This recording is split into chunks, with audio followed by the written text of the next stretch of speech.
সবার ওই লম্বা লোক ডিসকোয়ালিফাইড গেল উঁচু করছিল লম্বা ওই যে উঁচু করলে কিন্তু ডিসকোয়ালিফাই, উঁচু করলে ডিসকোয়ালিফাই। এটা কালো কিন্তু এটাকে মামা উঁচু করলে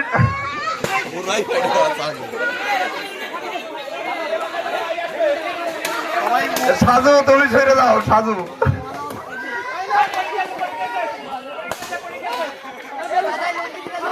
এই উঁচু করলে ডিসকোয়ালিফাই, কানের উপরে দিলেই ডিসকোয়ালিফাই দেবো। নিচে থাকবে নিচে। এই যাদের ফেটে গিয়েছে তারা সরে যাও। এই যাদের ফেটে গেছে তারা সরে যাও, সরে যাও।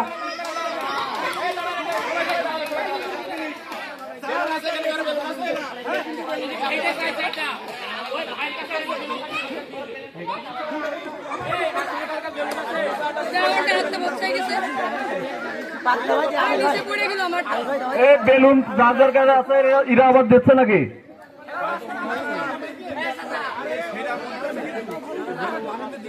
এ ফয়সাল বাবু,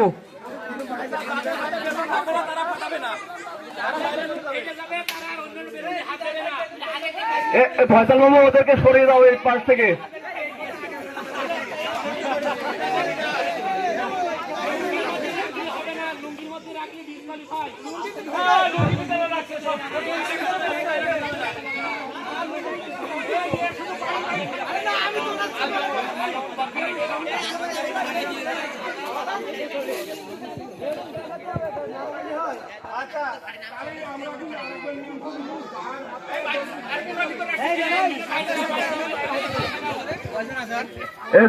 যাদের ফেটে গিয়েছে তারা বাইরে চলে যাও, যাদের ফেটে গিয়েছে তারা বাইরে।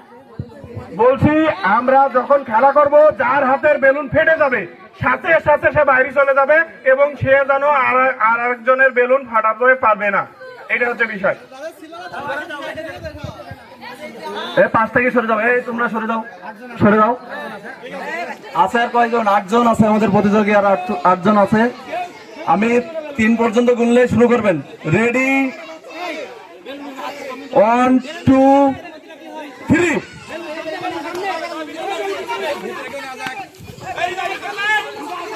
এই ভিতরে কেউ যাবে না, একটু সাইড দাও, এই পাশ থেকে সাইড দাও। এই যাদের ফেটে যাবে তারা ওই যে কেন দিকে ওটা হাত উঁচু করছিল অনেকে, এটা হাত উঁচু করলে কিন্তু আউট, এটা হাত উঁচু করলে আউট।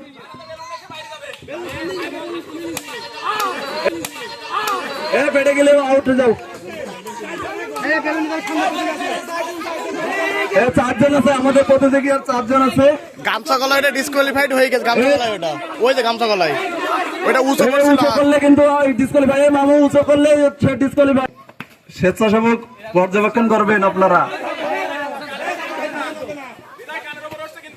এই উঁচু করলে সাইমন তোমার কিন্তু উপরে উঠছে। কেউ কারোর জন্য ভাড়াতে পারছে না। খুবই হাড্ডি লড়াই চলছে, খুবই হাড্ডি লড়াই। যুবক চলছে হাড্ডি লড়াই। দেখা যাক কে কার বেলুন ফাটিয়ে ফেলতে পারে।